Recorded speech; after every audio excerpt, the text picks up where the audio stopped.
and a penis. It's like being with two people. Best of both worlds. Are you there, caller? Yes.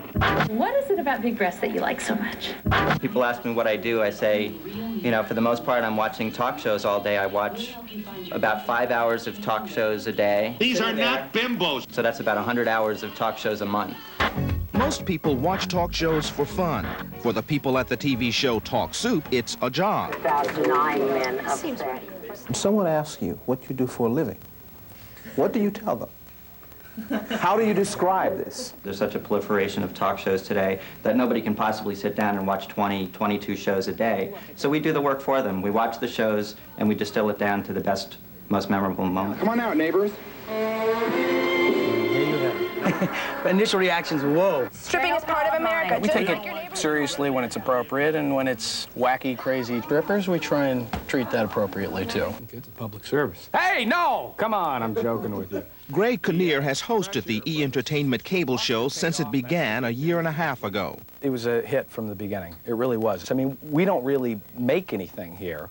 We rely on these shows to come up with a great moment every day, and they all do. First of all, I wanted to make an honest living, and the most honest way I could think of was by, you know, becoming a prostitute. And I know a lot of people went to school. Finding those great moments, the producers of Talk Soup have seen it all. You ever get bored with this? Never. I'm not lying. How can you possibly get bored with a stripping monkey? I love the Rape by a Rattlesnake was just like something so amazing. I think I have a soft spot for the pregnant hermaphrodite on Montel Williams. Now, This concept of socially redeeming value, does that come into play anywhere? I don't think so. To watch a show about deviants, I can get the same effect by going to the zoo.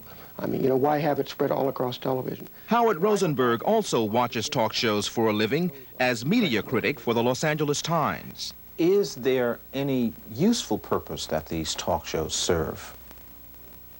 Well, I think, you know, on some level, I think they're very comedic. On another level, if you have absolutely nothing to do with your time, maybe better that than sleeping, although it's a close call. I like the way they look. I like the way they bounce, the way they jiggle around a little bit. It's the way they're soft. Talk Soup senior producer Eileen Graham decides which clips to use and in what order. I think that's a better ad. So have you decided what you're going to start with? Yeah, I've decided. I think I'm going to start with the suburban strippers. 3 bimbos like those people out there. I like that one. I mean, there's a couple other good ones. You know, Joan's good as well. I think we might tease the custom call girls. Well, I'm not a woman. I'm a she-male, you know. I'm beyond woman. Keep the audience coming back. You've got a dominatrix, you know, coming up after the commercial. When I'm in my dungeon, I'm wearing leather and latex. Psychologically, people want to be shocked, hearing drastic stories. Judith Kuryansky is a psychologist and frequent talk show guest with her own idea why the shows are so popular. They get the escape and the fantasy. Now, a proliferation of more and more talk shows. If you just look, we caught up with Kuryansky at a media panel in New York City. Endless. And the topic? Talk. Is there too much talk on TV? And the answer is?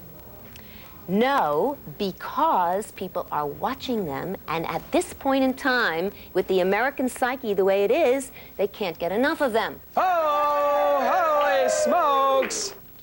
It's funny, they're usually sleeping when I come in here. Incidentally, in case you were wondering all these years, what is the Talk Soup set? You're looking at it. Yes, it's an impressive piece of furniture. Oh, I just think I'll go out and, like, sell my body. It wasn't that simple. No, much more complicated than that. Do you have a sense of where this genre is headed? I really don't feel like I'm an expert. I still come in here every day and I watch these shows. Well, you have to just tape it. And I'm just as stunned and as amazed today as I was, 18 months ago. But again, the choice, I definitely take the larger. And that's going to do it for this Talk Soup, folks. I'm Greg Kinnear. We'll see you back here tomorrow. You know, these 60 Minutes guys weren't like this at all. By the way, it had to happen. Kinnear is developing his own talk show. Thank you. That's another show. Is that it? Did we do it? Did we pull it off? Say what you will about talk television, but don't say we didn't warn you. Greg Kinnear aside, at least 3 new talk shows are due out this fall.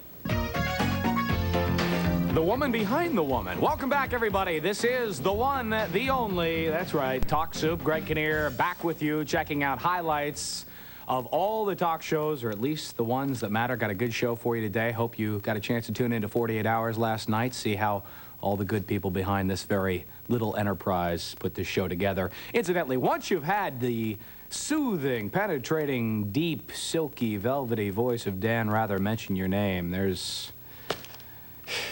I've used up my 15 minutes of fame, I think.